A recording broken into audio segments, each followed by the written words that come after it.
Daily Ascent. I'm Molly Carmel, and this is the podcast I always wish existed. A bite sized, on the ground spiritual note that can shift your thinking and your outlook on life to help make us all a little bit more awake, alive, and ascending.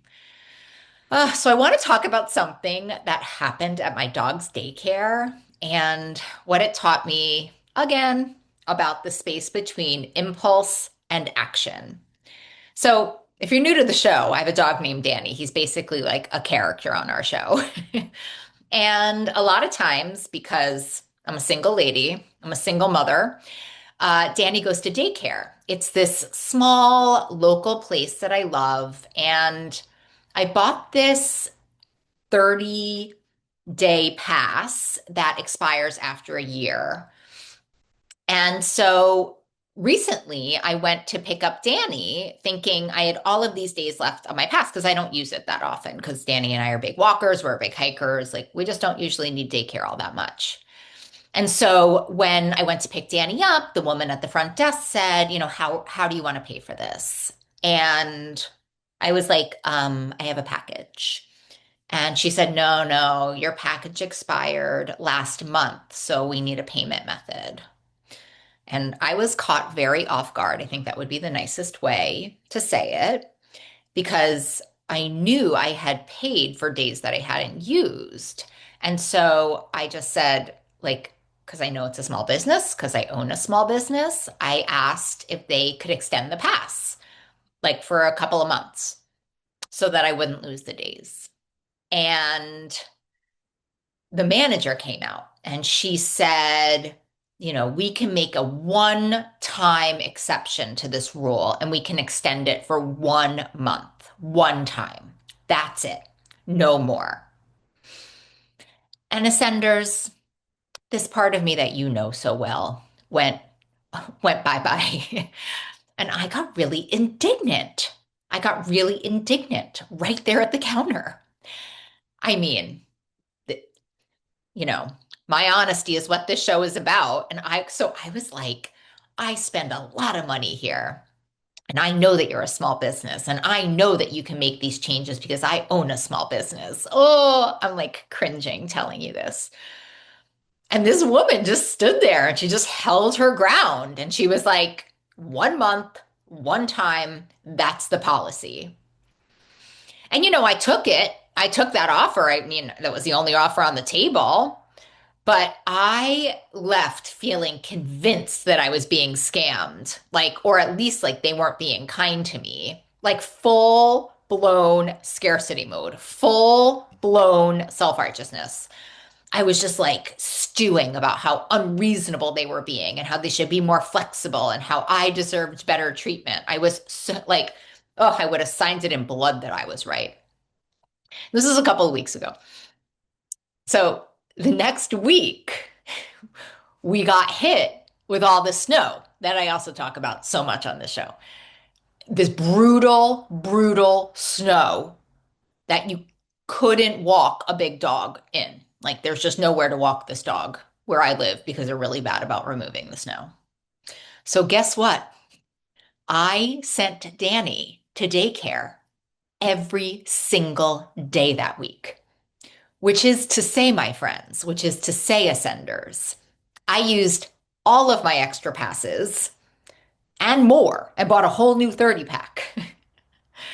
And so suddenly, that 1 month extension that I got, it was actually more than generous because I used every single one of them in 1 week. So if they had given me 2 months, I wouldn't even have needed it.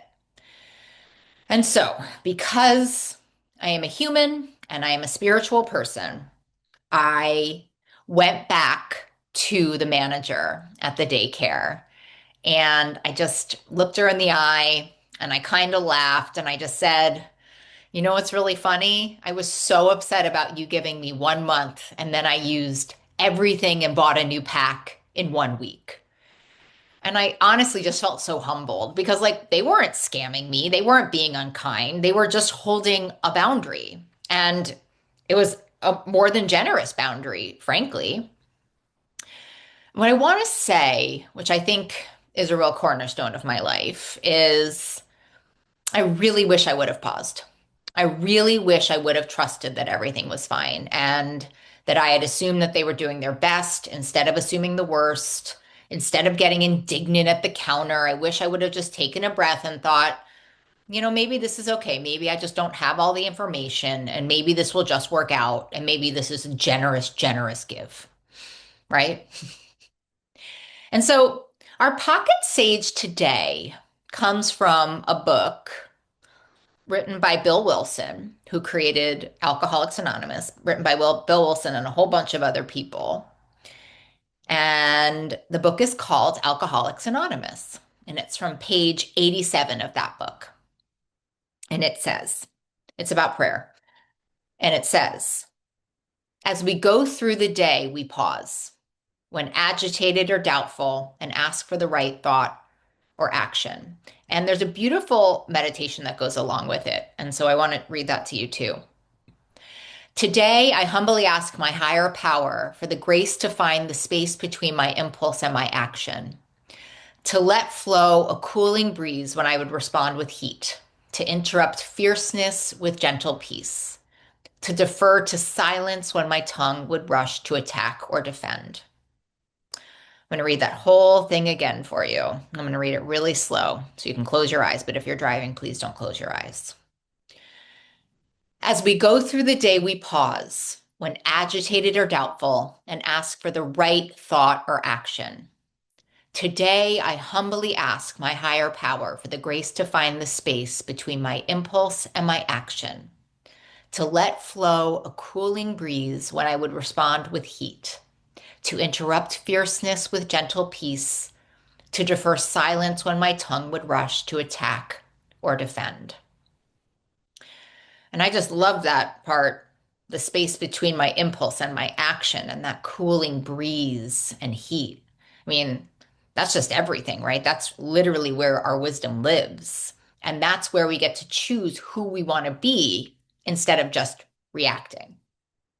And so our word of the day today, pause, pause.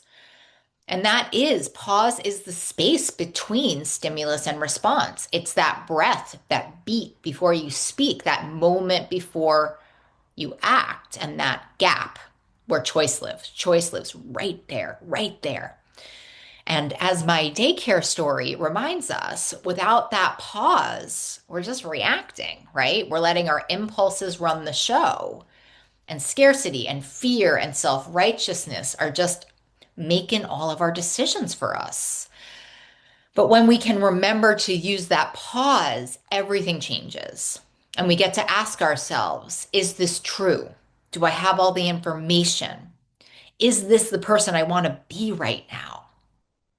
And it like pausing doesn't mean you're not having the feelings. Promise you that. I mean, I was really annoyed. I don't even think I was annoyed at the daycare. I think I was annoyed with myself for not being on top of how many daycare days I had left. But the pause gives us a chance to not let those feelings drive. And pause is a practice, it's a muscle. Every time we use it, we get a little more free.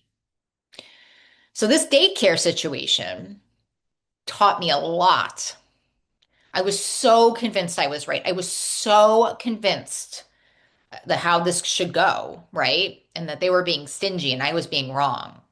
And the whole thing is, I was completely wrong. Like, I wasn't being wronged, I was wrong.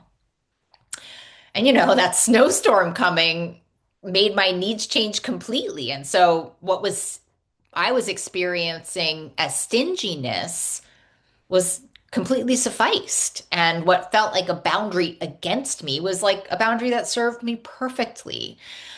And like this happens all the time, right? We get agitated, we get doubtful, we get self-righteous, and we want to react immediately, argue, defend, push back. But what would happen if we paused instead?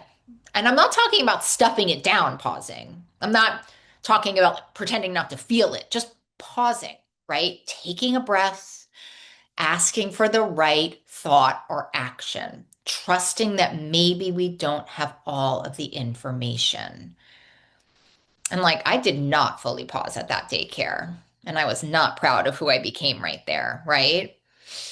I'm so glad I didn't burn those relationships, given the snow that came after and the amount of time I spend there now, right? And that really did give me the chance to see a couple weeks later how incredibly wrong I had been. And like, imagine I had just really paused and just trusted and just thought, like, you know what? I love this small business. They take such good care of my beloved pup. And they're doing their best, and a month is generous. And let me just see how this plays out. Can you imagine? That's the life I want to live. Not reactive and self-righteous and convinced I always know best. I want to live in the pause, like that space between impulse and action, and trust that things will be okay, even and especially when they don't look the way I expected. So, Ascenders, here's your and my reflective question for the day.